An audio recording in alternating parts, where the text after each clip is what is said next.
and they get kids motivated. We have a graduation rate of 78% statewide amongst all public school students, and it goes up to 98% when a kid just takes one course during their high school career of JTIP. Governor Ducey tried to kill it his first year, chopping it by $30 million. The next year, I worked with business leaders, Republicans across the aisle, and we actually managed to force him to restore it with a 90-0 legislative vote. He then only said he'd restore 28 million of it, and then he put strings on it, and then at the end of the year, he bragged about being the governor who invested $28 million in the JTIP. That's the kind of dishonesty we've sadly come to expect from this governor. And that's why this governor, despite 6 months worth of Koch brothers funded ads trying to tell you he's an education governor, is nothing of the sort. And you cannot trust him to be able to restore these cuts. We have to do a lot to make this happen. I supported that $405 million in the budget. I'm supporting the Invest in Ed initiative that teachers worked very hard to get initiatives for, to be able to do another $690 million, but that only gets us up to the cuts. We got to go over and above it, and that's why we have to go in and get rid of these corporate sales tax loopholes that do nothing but give away to connected insiders who can afford lobbyists. We got to invest in ourselves, and that's what we got to do with education.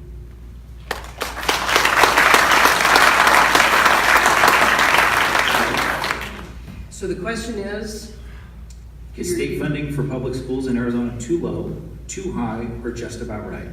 So if anybody is sitting on the edge of your seat, let me take the suspension out of the room. We all think it's too low. You know, the thing is that what's happening to our public school system is not happening in isolation in Arizona. We have a state government that is being led by people who don't see you. They don't see the women and the families that I work with at the YWCA, many of whom are immigrants, women of color, low-income women, who are doing their best to get their lives and their families on a better path. The people who are leading our state government don't see our law enforcement agents. You know, deputies in Yuma are making $32,000 to start. We have a state government right now that is lacking in any kind of moral center. And it throws kids under the bus, teachers under the bus, it throws people under the bus.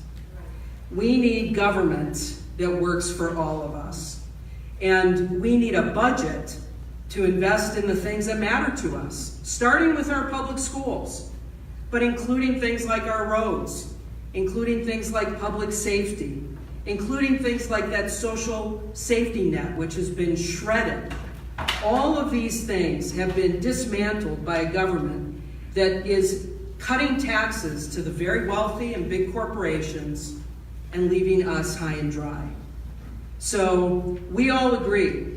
The thing is, I see this as part of a bigger systemic problem. And I happen to specialize in walking into organizations that are in dysfunction and helping them turn around. I've spent 29 years doing that. That's what I'll bring to the governor's office.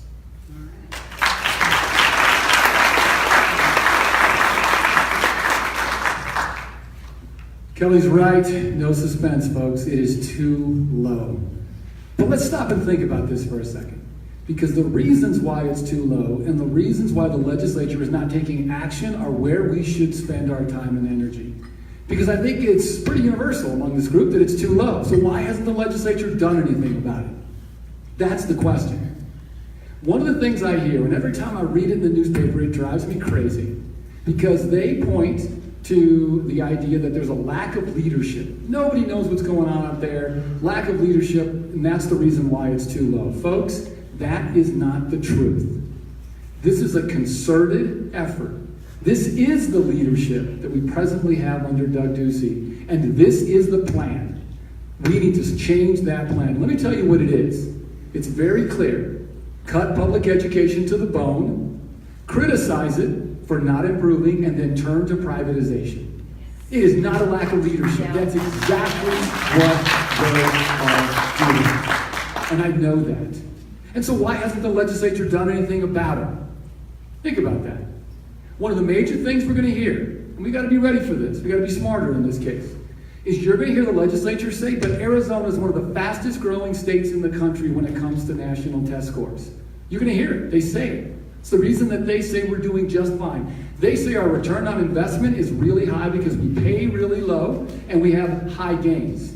Think about if this was a company, folks, and you had high gains with low investment, you'd see a lot of bonuses running around, wouldn't you? You don't see that with our teachers right now.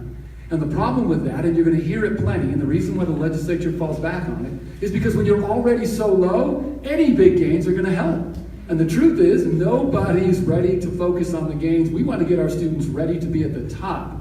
And that is a total change in conversations. Not growth from the bottom up, but being one of the best school systems in the country is where we should put our goal and our emphasis.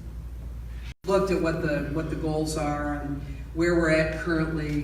One of the things that is really striking to me, the question is, are we on track to meet our goals?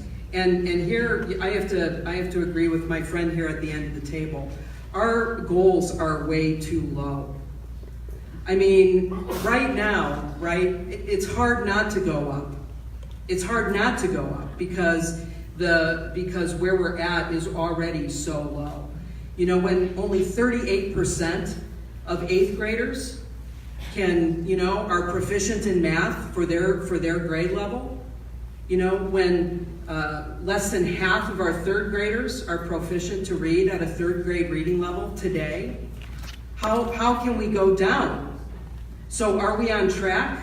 Well, the green arrow's going in the right direction. We're making some progress. But in order to really excel, we need to do some really basic things, like reduce our class sizes. Right? We need to, of course, we need to be paying our teachers as professionals so that, they can stay in the classroom they love instead of going to work at Walmart or going to teach in Alabama. Yes, Alabama, where teachers are paid more. We need to decrease our class sizes, increase the number of teachers we have, increase teachers' pay. We need to create more flexible curriculum so that our teachers can regain that joy of teaching and bring their creativity and innovation and energy to the classroom. When I was a kid, the safest, most fun, most meaningful place I could be was in my classroom. Teachers teach because they love kids and they love to convey learning. Let's let them loose and let them love their job again.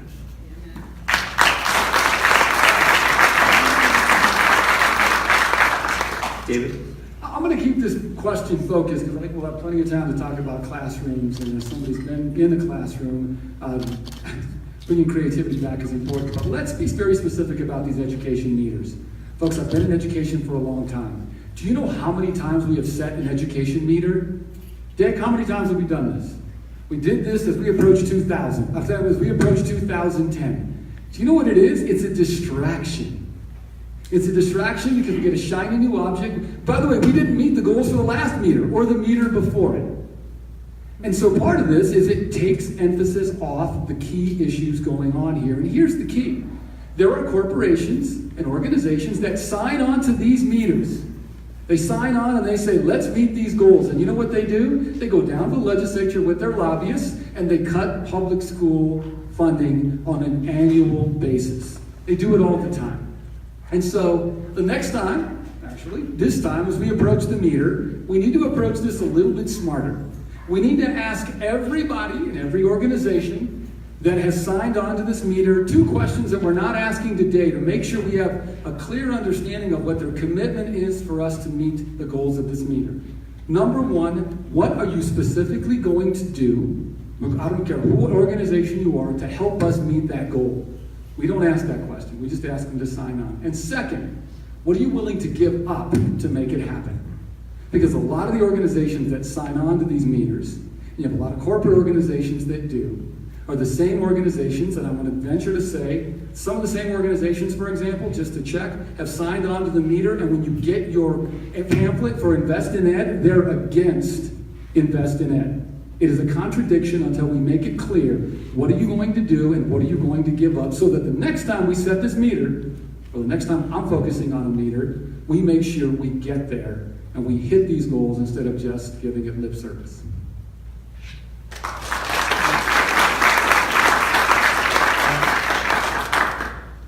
Now, as I mentioned, my parents were both public school teachers.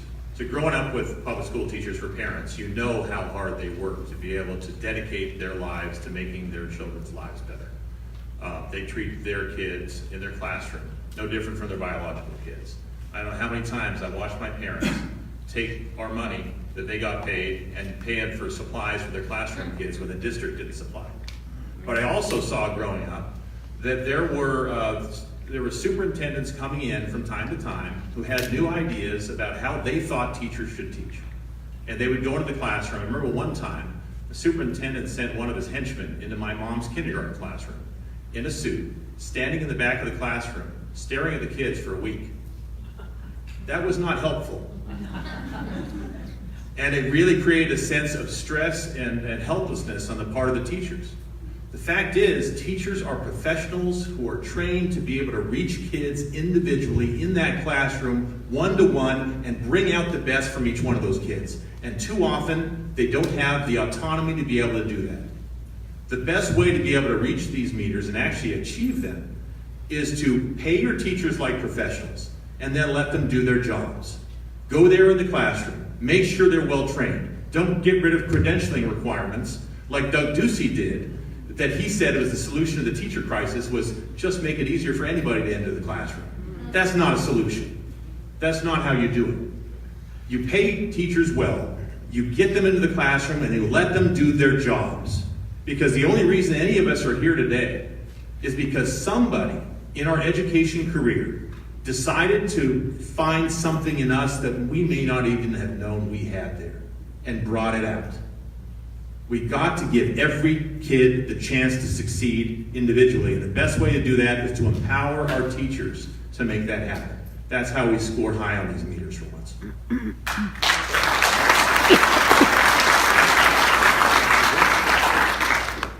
Our third question is, strong financial plans require both income and expenditures.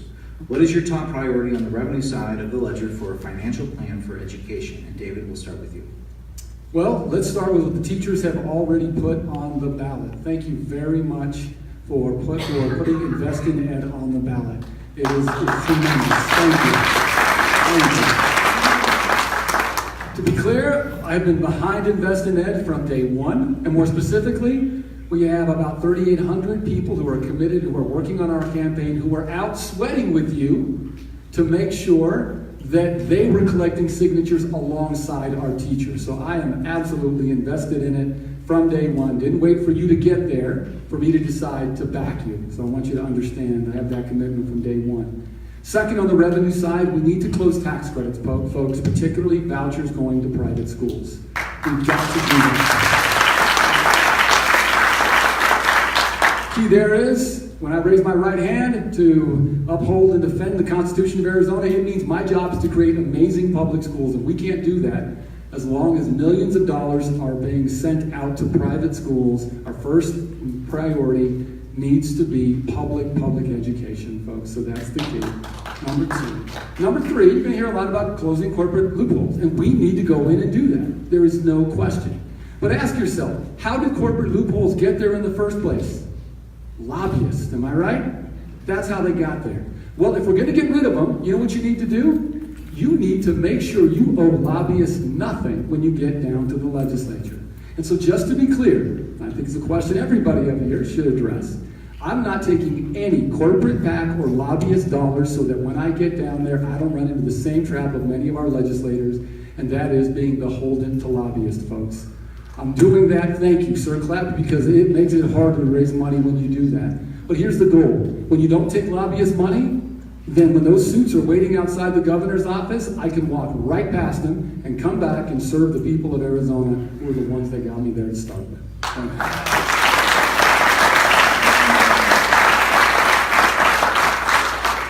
You know, my job outside the legislature is I'm a public artist and graphic designer. I invented a way for putting photographs on glazed ceramic tile. I do murals all over the country. I've got my right brain going pretty big, but I've got my left brain going at the same time. And I think it takes two hemispheres to be able to solve some of the problems they've created for us in the legislature. With my left brain, I've been the ranking member of the Senate Finance Committee for all 6 years in the Senate. I was a ranking member of the House Ways and Means Committee in the House. I'm on the Appropriations Committee and the Joint Legislative Budget Committee. I know our budget and our finances inside out. And that's why I said earlier, when Governor Ducey says we don't have enough money to fund our schools, he's lying. We have the money and we've chosen to give it away. We spend $10 billion a year on our budget, on everything as a state. We give away $13.7 billion a year in corporate sales tax loopholes alone. That doesn't even count those vouchers, which we need to get rid of. That doesn't count the corporate tax cuts, the property tax cuts, the income tax cuts, all these other things that have taken revenues away from our state. These are corporate sales tax loopholes. Let me explain what they're like. One of them is if you buy a 3-inch pipe at the hardware store, you pay sales tax. If you buy a 4-inch pipe, you don't. That only makes sense if you're a corporation that buys a lot of 4-inch pipe in Arizona. Funny thing is, there is one. It's a Nevada corporation you may have heard of called Southwest Gas. Every month we pay our bill, they take some of that money, they buy a lobbyist, the lobbyist gets themselves breaks. There are 331 of these corporate sales tax loopholes in the sales tax code. Again, if we eliminate $3 billion worth of those, we can lower our sales tax rate by a full percent, making our entire tax code less regressive, while increasing education spending by $2 billion a year, which is enough for everything. Invest in ed is not enough. The $405 million we approved this year is not enough. We have to have more. And I have been able to prove in the legislature that there is bipartisan support to be able to go after these corporate sales tax loopholes. I had a bill last year where I got the chair of the Senate Finance Committee to sign on as a co-sponsor to force review every 10 years about these loopholes, and it passed 28-2 in the Senate with some of the most conservative members of the Senate in favor. We got to continue to pursue that further.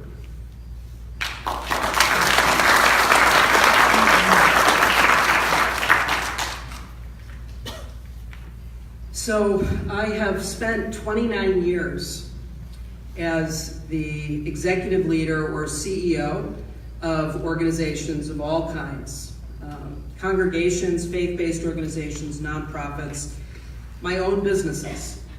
I've spent 29 years signing paychecks and working to figure out how to make payroll and staying up, late at night at my desk in my office,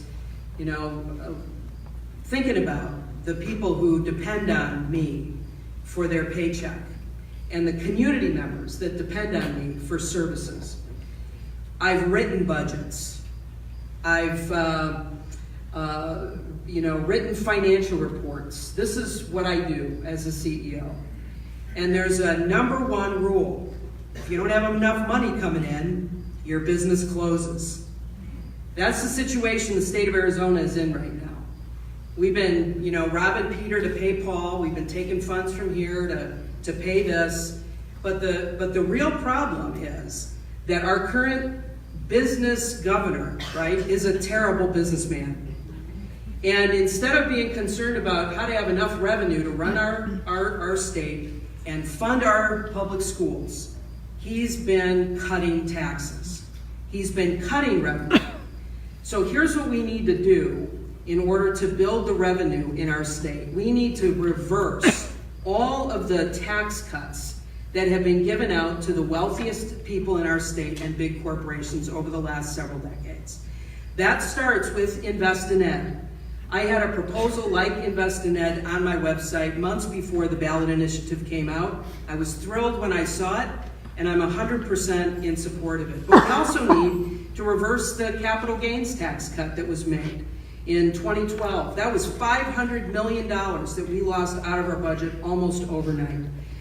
If you go to my website, you will see a detailed description of the tax increases that we need to have in our state that will not impact a single person in this auditorium, but will simply reverse the cuts that were made that benefit the wealthy folks in our state.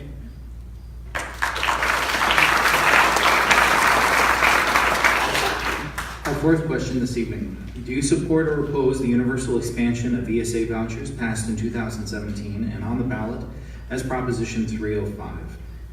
And Steve, we'll start with you.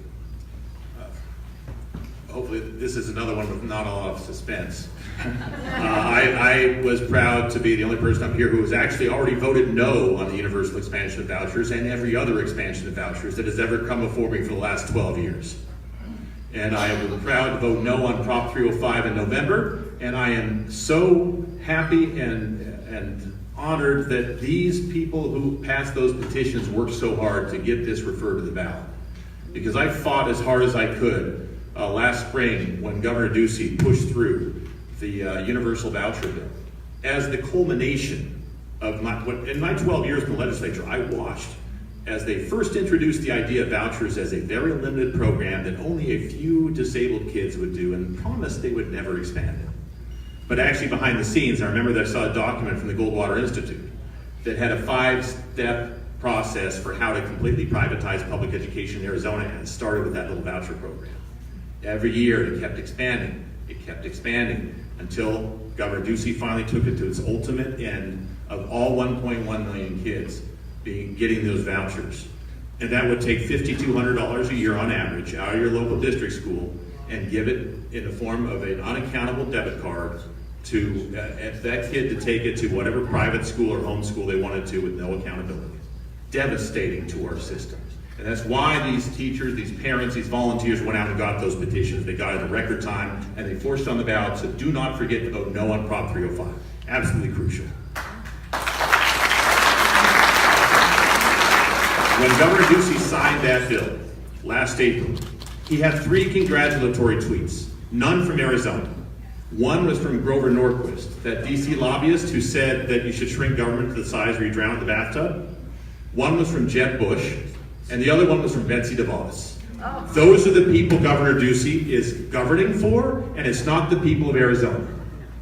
The people controlling this governor are a couple of billionaires from Kansas and their friends. And that's why we need to vote him out of office and support investing in ourselves.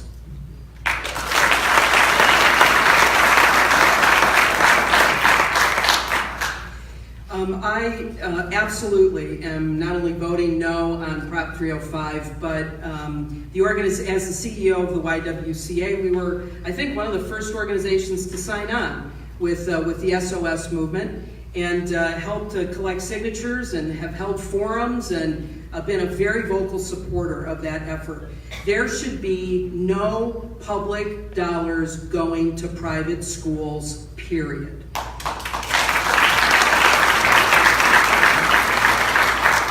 But I want to go beyond that, because I think we need to define terms here. Because I think that when, I'm not sure that all of us are using the phrase public schools in the same way. I know that charter schools are technically considered public schools, but they are not accountable to the public, not in any way, shape, or form. And the fact that we are draining the budgets of our local district public schools in order to pay for charter schools, I think is an abomination.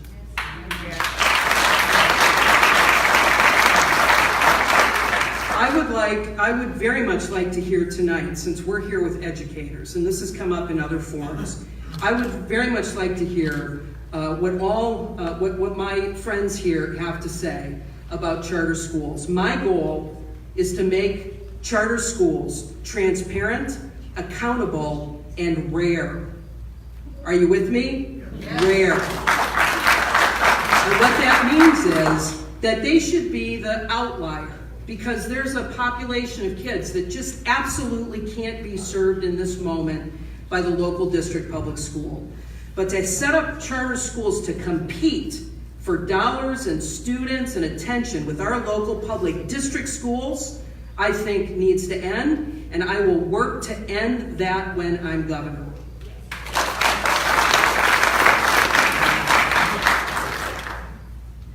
So thank you. I want to take first off, I am against vouchers. It is the reason I got into this race, is because I knew that if the voucher expansion were to continue, it would be the demise of public education and our public schools.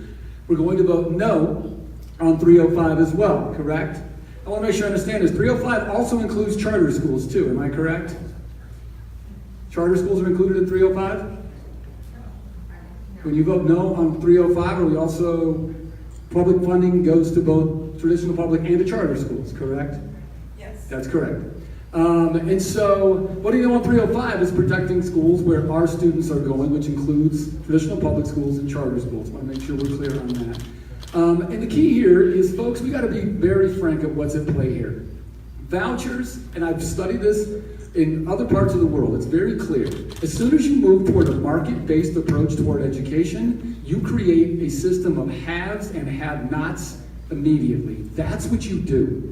And the situation in the United States is we are committed to an equitable and quality education for every single child in Arizona and in the United States, which means I'm against vouchers. And the big issue here is that if we allow a market-based approach to continue, and by the way, it's been going on for 20 years in Arizona, and if we ultimately privatize it, then the American dream, the stories you've heard of here, my story about coming from the first in my family to go to college, Kelly's story, are no longer the basis of our American dream. And so we're going to stand against vouchers. We're going to make sure that no public dollars go to private schools, and make sure that we continue to maintain our commitment to a quality public education for every single child in Arizona.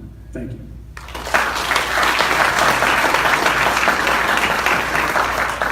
We are now going to start with our audience questions, and our first question this evening will be asked by Hillary Canizaro, You're jumping the line. Okay. and we'll start with Kelly.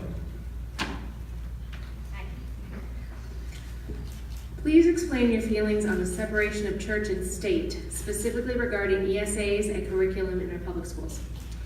Well, whatever I feel about church and state, it's the law, and it's a good law. The separation of church and state in the United States Constitution is there to protect both religion and government. And the Arizona State Constitution actually says that the state can't support sectarian education. So I actually am a little bit puzzled about how we ever got into this place where we're using public dollars to pay for private and particularly for religious schools. I think it's wrong. And as I said, I don't support public dollars going to any private school, religious or otherwise. And I am opposed at a fundamental level in theory to funding charter schools, and will work to reduce the number of charter schools in a dramatic way across Arizona to make the best school for every kid in every neighborhood in every county in our state, the local district public school.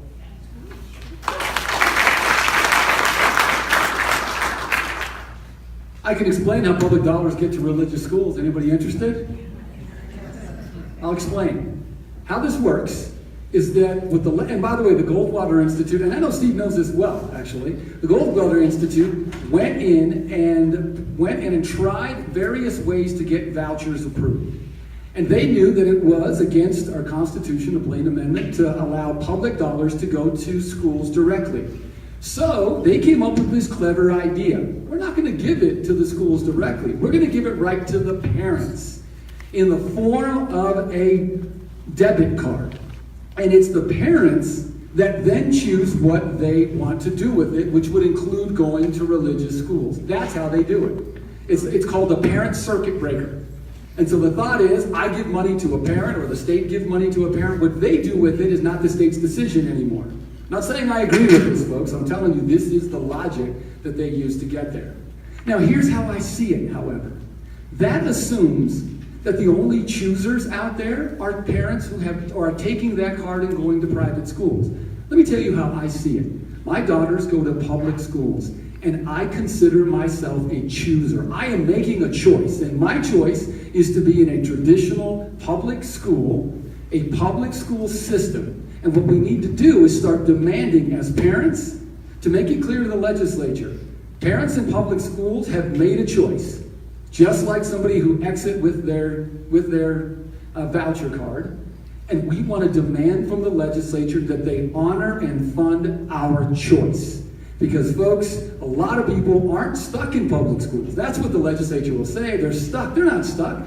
They're making a choice to be there. So let's go out there as choosers and tell the public and tell the legislature, let's fund your choice, my choice, to be in public schools. It's a different way of looking at it, but what it does is it takes this idea of the parent circuit breaker, flips it on its head, and says, we're choosers. If you're in a public school, that's what you're doing. Let's go out and fund those choosers with as much vigor as we are trying, I say we, the legislature, is funding private schools.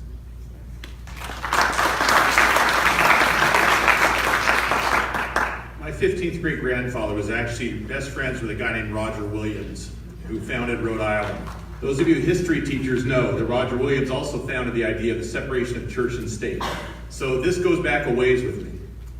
I agree. We should not be using any public funding for any religious institution in any way, shape, or form.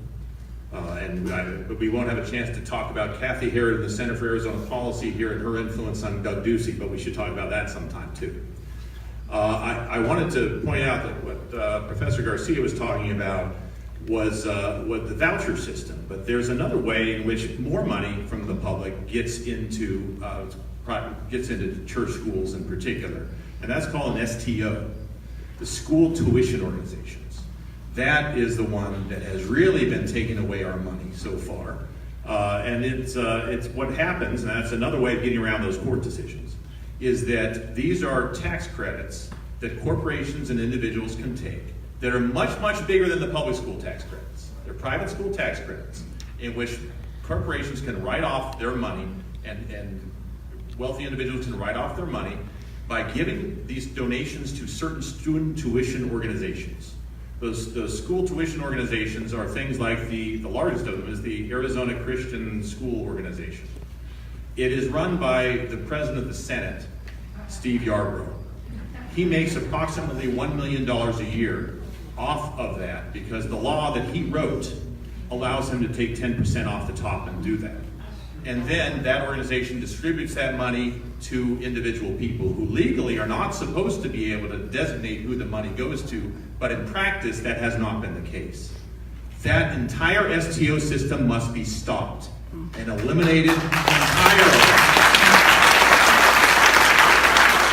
I have a 12-year track record of voting no and having bills to do just that, and as governor, I will make it happen. Thank you. Our next question will be asked by Jennifer Hernandez. David, let's start with you. Go ahead. Thank you. What strategies do you support to connect more young children, so 0 to 5 years old, to high-quality early learning in preschool and childcare? And how do we leverage state and federal childcare funds to make sure that every child, young child, 0 to 5 in Arizona, has access to high-quality early learning? I think you nailed it on the second part of that question there. We need to fund early childhood education, folks. There's no question. We have to do it. I appreciate Steve calling me Professor Garcia. That was kind of nice. It was actually felt like I was teaching a little bit. So thank you for that. And so, given that that's the case, folks, there is no better investment than early education. There is no better investment than preschool education. There is no question at all that that's the case.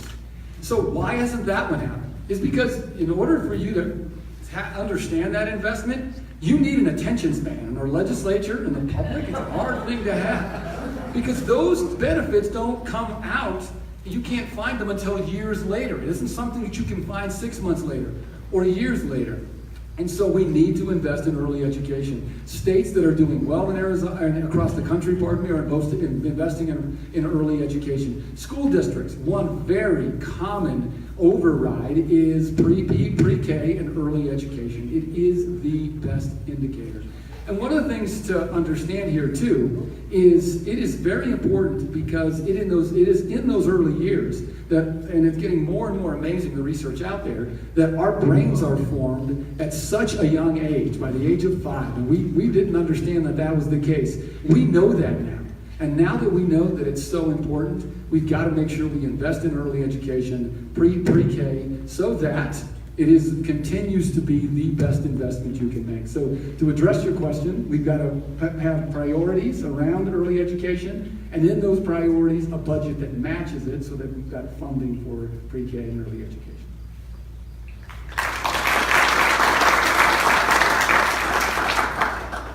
We've had trouble with this legislature and this governor recognizing the need to invest in helping kids at every level. And over the time I've been serving the legislature, I don't know how many raids that have attempted to happen on First Things First. This is a program which has done a very good job, particularly early intervention programs and the health of kids, and some early education programs as well. But it's been under attack by this legislature, this governor, and the previous governor consistently because they see it as a pot of money they'd like to give away in more corporate tax cuts. The best way to invest our money in the state of Arizona, to invest in earliest education we can. We still don't have all-day K in all school systems right now. And in the school system we do have it, they've had to take the money from elsewhere because the funding stream isn't there, and we haven't had it since Janet Napolitano. This has to change. We need all-day K everywhere and fully funded. We need pre-K to be able to fund those early programs. And what we've seen from this legislature is they have cut any type of child care programs and child care subsidies consistently, time and time again, making it much more difficult on particularly families in poverty to get jobs and have their kids in safe places. What we've seen instead is we've seen skyrocketing rates of DCS involvement and kids who are in the care of the state. There's currently about 18,000 kids in the care of the state right now in the state of Arizona. Outrageous. We should all be angry at that. When you be able to provide the resources to support healthy families and provide subsidized daycare that's quality and actually provides education for kids at the same time, then you're creating an opportunity to not just survive this century, but thrive. You give people the opportunity to rise. When 1 in 4 kids live in poverty, as they do in Arizona right now, you've got to give them every tool necessary to be able to get a great start and a great continuation all the way through their education system.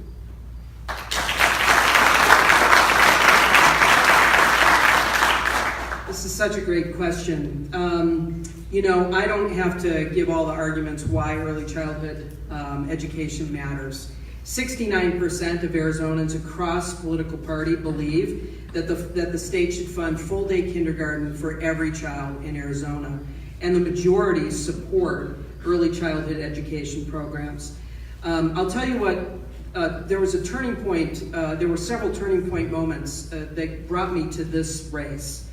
And one of them had to do with an effort that after years and years of unsuccessfully lobbying for early childhood education dollars, a group of nonprofit leaders and parents and community leaders in Tucson formed a group to get a sales tax increase on the ballot last year to fund early childhood education programs in Tucson. Blue Tucson.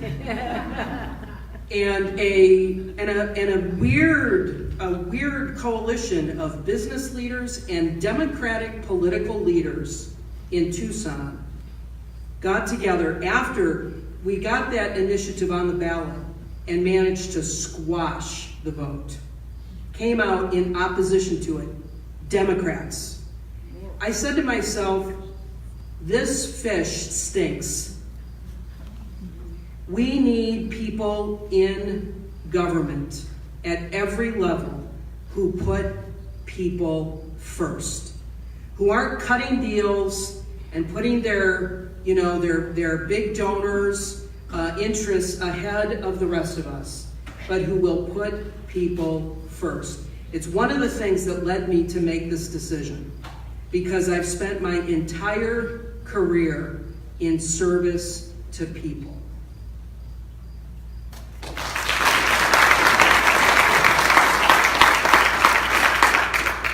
Thank you, Jennifer.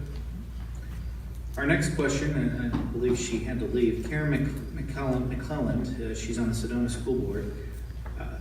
She asks, one of the many laws passed by the Republican legislature is current year funding for education, which makes our school budgets just a mess, just a guess when we have a declining enrollment as many rural schools do.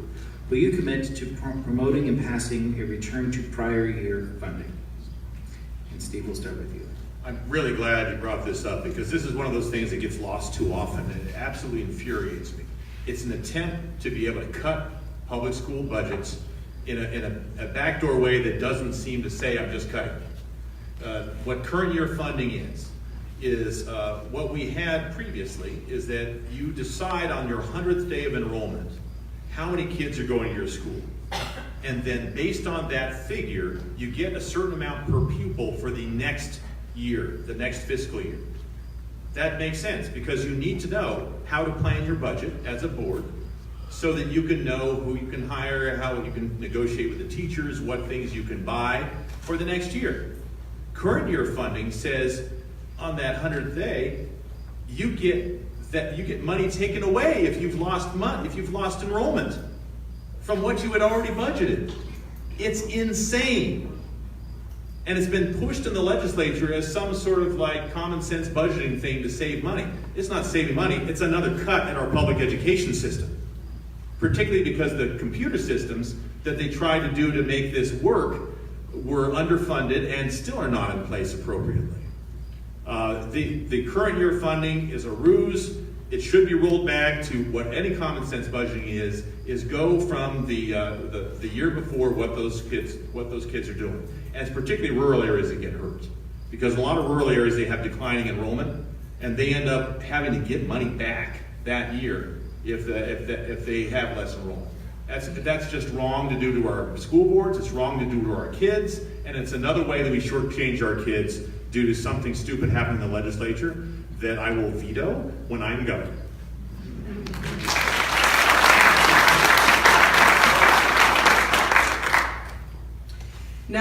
Yes. The answer to the question is yes. But not only do I support building budgets on previous year funding, but this 100-day rule also has a terrible impact on local public district schools when charter schools close and the local district school has to absorb all of those students without any additional dollars. This is just another example of the way in which the charter school system is hurting our local public district schools. And I didn't hear an answer to the question, and Dave, I'm just gonna say very directly. I know that you have supported charter schools in the past, have served on the board of a charter school, spoke at their commencement just a year or so ago, and said clearly that your goal was to make that charter school the best school in the nation. And I feel like it's really important, and I don't mean to sound mean, I just think it's important that we understand where everybody stands. And so I really hope we get some clarification on that tonight, David. Sure. Yeah, absolutely. I know that's a hard thing to capture. Yeah, absolutely. It's a little tough, but this is what primaries are for. Sure. I served on the board of the Arizona School for the Arts, a non-for-profit charter school in Central Phoenix. And I have also been strongly committed to public education and got the backing of the Arizona Education Association. One of the things that you hear, folks, is we've got to make sure we're protecting students. And the key here is we have to stop the for-profit motive of charter schools. That's the key right there. It's the for-profit motive that we need to put an end to. There are a number of charter schools started by community organizations, by the way, who are non-for-profit, who are doing some good work, some in Tucson, all over the valley, all over the state, pardon me, and I think those schools are doing some good work. Let me get to the answer at hand, which is the budget question. It seems to make a lot of sense to the legislature to put schools on current year funding because the legislature likes to talk about schools as businesses. That's how this gets there. These are good business practices. Folks, I'm going to make this clear. I understand schools are not businesses, they are communities. And we need to treat them like communities. These business ideas, and I taught a class in school finance, by the way, in the College of Business at ASU. And I showed some of the students these ideas, these business students. And they said to me, where do these ideas come from? And I said, well, from you all, from business. But the reality is we've got to make sure that we understand that schools are communities. And they are communities that do not and should not run like businesses because they're not. I'll give you an example. There is no way in education you ever cut your losses, is there? Ever. That's a business term we would never apply to education. And we've got to make sure we have a governor that clearly understands that schools are communities, and that's what we should approach them as. And so ideas like current year funding sound like good business ideas, but they don't apply when you get them into the classroom. It's the reason why, when I am governor, education policy is going to be made with educators first at the table. We're going to start with educators and then take those ideas out to other communities, including the business community. Thank you.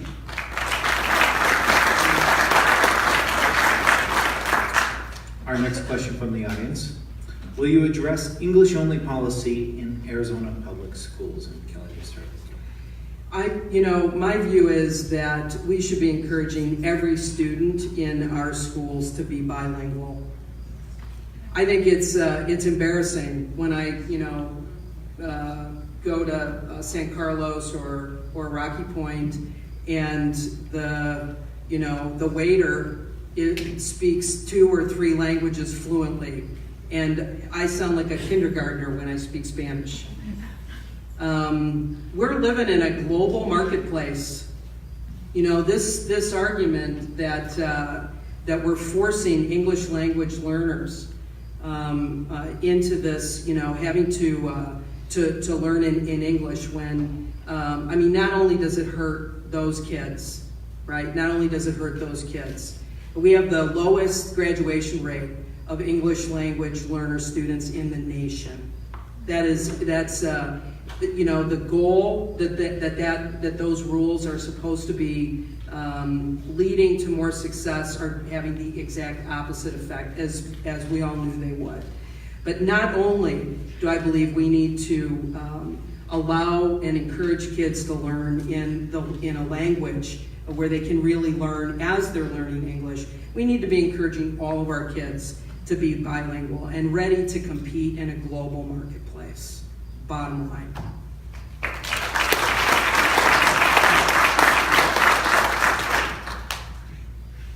I want to focus on a very specific phrase in that question that you may not have caught. But as a Latino growing up in Arizona with a last name like Garcia, the question was not bilingual. The question was English only. Let me tell you what English only communicates to people who speak another language. You are not welcome. When you tell folks your language is not welcome, you tell them that they are not welcome. And in 2014, I stood very firm when I ran for state superintendent on this idea that we needed to be not only bilingual in this state, folks, we have a group of students, the same students, that we look at and say English only, which means your language is not welcome in our schools. Here's the irony with those students. So many of those students are already bilingual. Yeah. Think about this. They're already bilingual. For a good portion of our students, Latinos, who have the beautiful language, it's beautiful that they speak Spanish. I learned it later in life. My parents went to segregated schools because my parents' generation went to segregated schools. And they didn't want us to, and so they didn't teach us Spanish, and it's a loss. And we can't do that again, and that's why English only is something I take offense with. But here's the key. For so many of our students who are already bilingual, happy to send you an op-ed I wrote a few years back. You know what the goal should be for those students? Trilingual, folks. That should be the goal.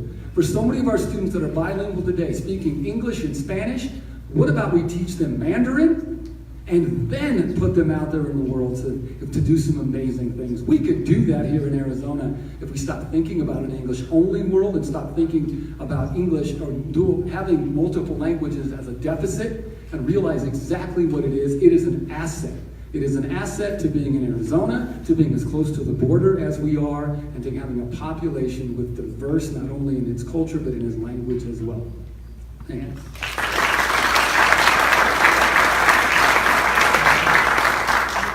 The way that English only is translated in Arizona schools right now is in something called a 4-hour block. 4-hour block means that English language learners are separated from their classrooms, their regular classrooms, for 4 hours every day to just be with other English language learners And that is segregation.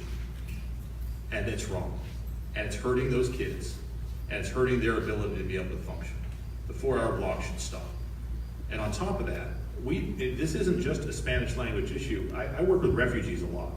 And there's a lot of refugees coming to Arizona. They have come for a long time. They're continuing to come, less so since our president decided and our governor decided he didn't want more refugees in Arizona, which I think is a devastatingly bad decision. But there are a lot of kids, and I work with refugee families, and I see them when the kids are going to these 4-hour blocks, it is not helping. But when they are with the other kids in their classrooms and mainstreamed in where they're teaching in that classroom, with every other kid, they're learning so quickly and getting much more engaged and being able to give the tools they need to be able to succeed. And they're bringing so much more to their classmates as well. When you get kids together from all different cultures together in one classroom, that's what America is. That's who we are. That's how we became strong. We need to take advantage of that, instead of some sort of false idea of enforcing some type of homogeneity. The reason we are strong is because of our diversity, and that includes our diversity of language and our ability to be able to learn well together. That's what we should be having, not a 4-hour segregated block.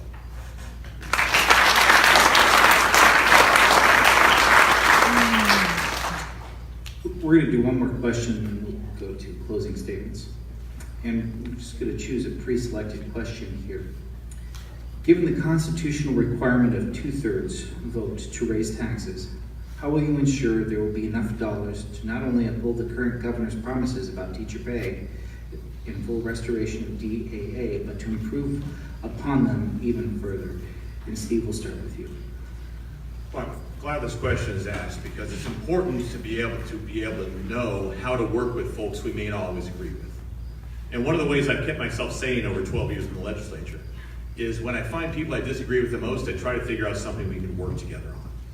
There's a very conservative senator from East Mesa, Tea Party guy named David Farnsworth. When he first came into office, I pitched him an idea we could work with. At the time, if you grew a tomato in your school garden and sliced it in your school cafeteria, you were committing a crime. It didn't make a lot of sense to me. You have some sort of bureaucratic health code.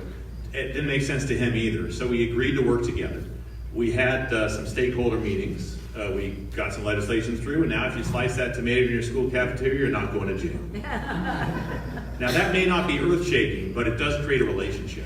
So last year, Senator Farnsworth became the chair of the Senate Finance Committee. I brought him a bill, a Democratic bill with my Democratic name on it, to force review of all 331 of these corporate sales tax loopholes that I told you about earlier, at least once every 10 years. If they can justify themselves to the overall economy, keep them. If they couldn't, get rid of them and recover those revenues. He signed on as a co-sponsor. And then he heard the Senate Finance Committee where it passed unanimously. And it passed the Senate floor 28-2, with some of the most conservative members of the Senate voting in favor. And that's exciting, because what that tells me is that even the Tea Party agrees these special interest giveaways are wrong and should be eliminated. 28 is also an important number. It takes 20 to pass revenue increases in the Senate. 28 is what we got. It's possible to work together and get this stuff done. And that excites me for another reason, which I'm concerned about the polarization in this country, where we see each other as enemies instead of fellow Americans, and see that that's corrosive to our democracy. I believe we can win this election and heal our democracy at the same time and just be grown-ups again in the room solving problems. Yeah.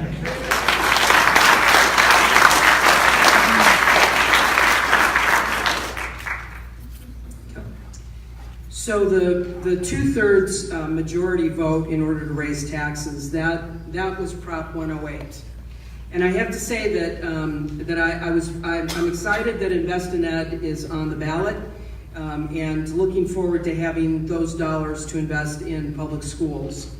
The next ballot initiative I want to ask all of y'all, 75,000 people dressed in red, to do is to reverse Prop 108. That needs to happen so that our state government has the ability to raise taxes in a responsible way and not be held hostage by the bullies who are in our state legislature.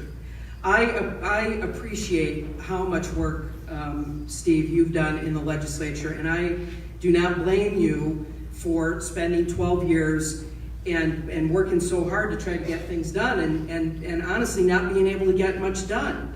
I don't have it, that's not a criticism.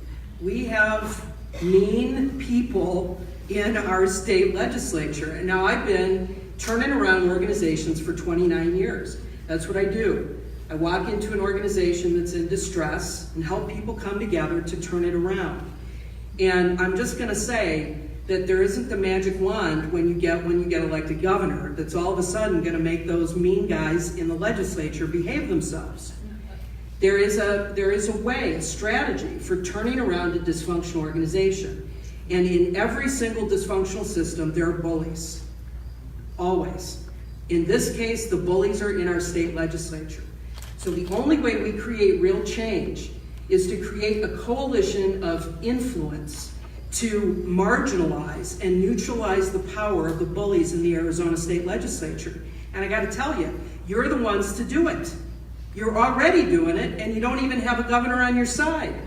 So the next proposition we're gonna get on the ballot will reverse 108, so we can raise taxes responsibly and make sure that our public schools have enough money to become the best school for every kid in Arizona, the local district public school.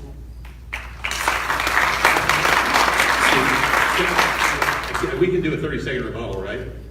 Oh, this is fun. Because considering I was told that I didn't do much in the legislature. I didn't say that. I remember hearing that. I'd like to take you back to the year 2013. There was a governor named Jan Brewer who I disagreed with about almost everything. But when she decided to reach out, she reached out to me and said, do you think you could keep the caucus together if I decide to expand Medicaid to 400,000 people in poverty, health insurance? I said, yes, we can.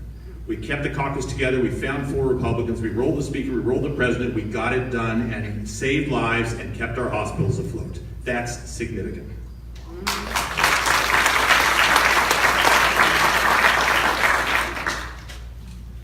That's more interesting than the question itself.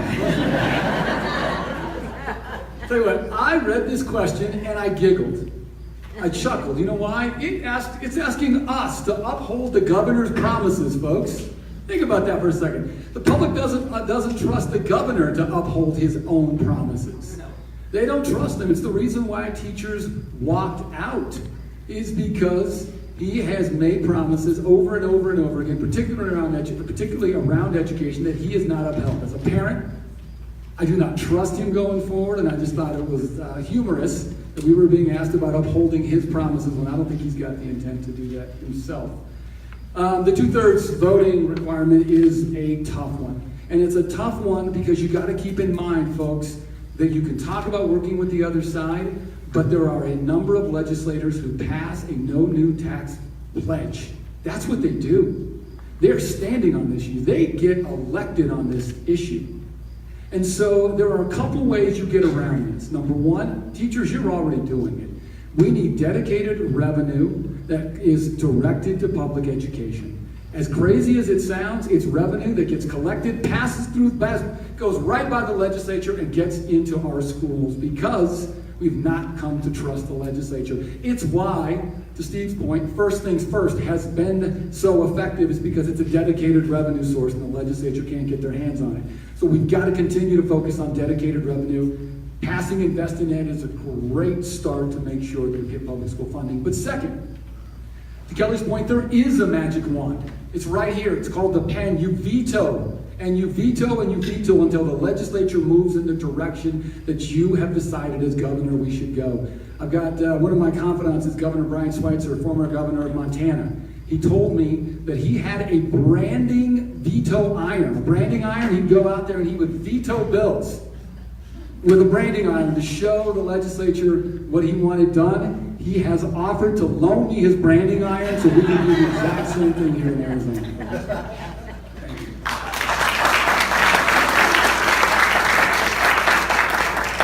you. We will now go to final closing statements. Kelly, we'll start with you, then Steve, and David. First, I just want to thank you for holding this forum. This issue is critically important, and it's given us an opportunity to really tease some things out. And I want to say this: of the three candidates sitting up here, I'm the candidate that is 100% behind Invest in Ed. I didn't need 270,000 signatures to convince me to support it. I actually proposed it before the ballot initiative came out. I also am 100% opposed to public money going to private schools, and I'm committed to making charter schools rare in Arizona.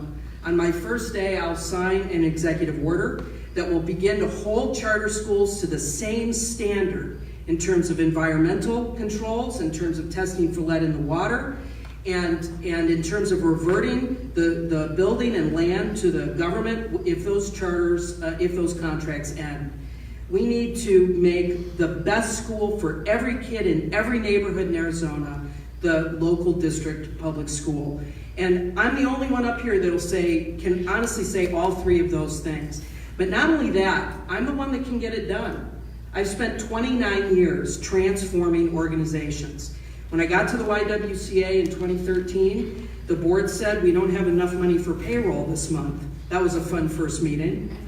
I thought it would take 10 years to turn the organization around. It took less than 5. In 5 years, I grew that organization by 400%, acquired 2 new businesses, put together a powerful, diverse team of leaders, and became a leading voice for economic and social justice in that community. Not only will I have your back, teachers, but I have the experience to actually get this thing done. I would very much like to have your support and become your next governor. Thank you very much.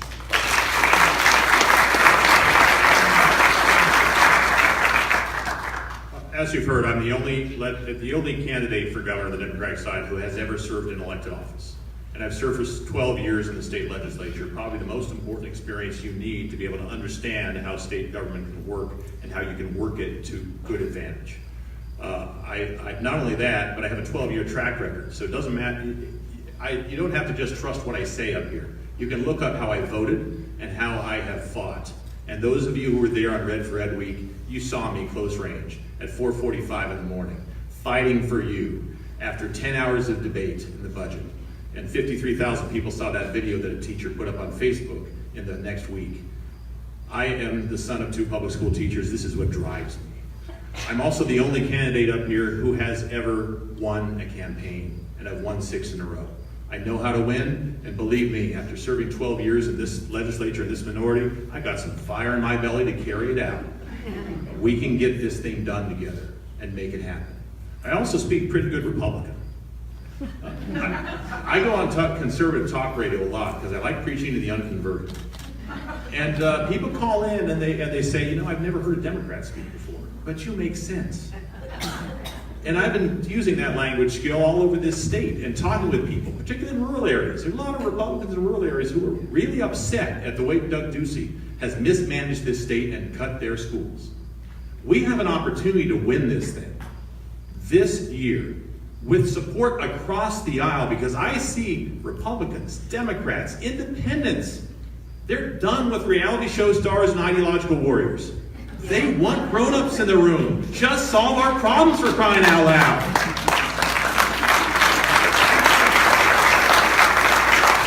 And that's exactly what I've done for 12 years. And I will do it as governor with a veto pen, with a carrot, with a stick when necessary. I know how the legislature works. I know every policy that will come before the governor because I've seen it as a legislator. I'd love to have your support. Thank you so much for coming here today.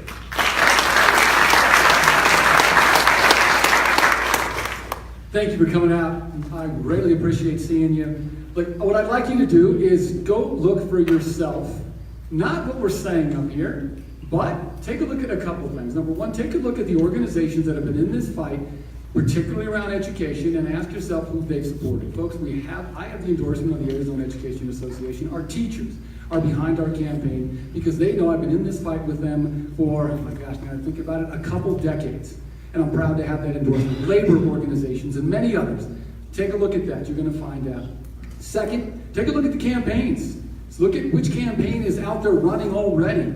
We've got 3,800 people across Arizona, teams across the state already walking and talking and knocking. I am running a full statewide campaign already. This is not going to be easy, and we're going.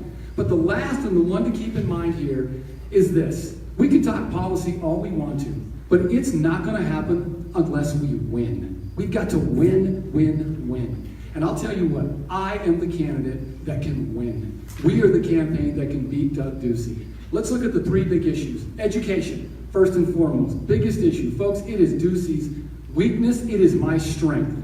He does not want to stand next to an educator to remind him over and over again of his failings to support public education. Number two, immigration. This is not an immigration forum, but I'll tell you what, that is going to be an issue. How empowering is it going to be for the community most affected by anti-immigration policies, the Latino community, to have a member of their own standing up and being the voice, the bilingual voice, to strike back against the hate that we have seen against our Latino community when it comes to immigration. And number three, we know where Doug Ducey is going. He's going to talk about security. He got in front of a group of men and women in uniform. This is a man who has never worn a uniform. He's not going to want to stand next to a man who has. We're going to remind him that supporting public education and immigration reform and the issues that we stand as Democrats are American values, the values that I served in the military to defend. Thank you.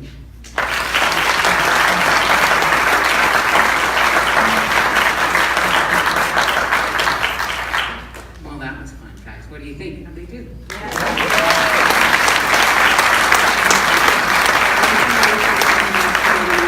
You guys enjoyed the weather. It's a little bit cooler, kind of sticky. Thank you. Sorry about that. I couldn't pull enough strings to get that taken care of. A couple of things for our audience. Please follow AZ Schools Now on Facebook or Twitter. We're going to continue doing these forums. We've got some trainings rolling out in Northern Arizona. We're going to continue to watch closely everything that's happening in this state right now in this great bubble of activism. We're going to be there giving you guys information, letting you know how these races are looking, what's going on in your legislative district. So follow us. If you haven't, please hit this table on your way out. Take all the information that you want. If you want to take a stack and hand it out, please do. Share it with your community. Next time I see you guys at a forum, bring a friend that I haven't met before, and we'll grow this group and keep doing that until August and then November. Let's keep our eye on everything. So thank you guys for coming out.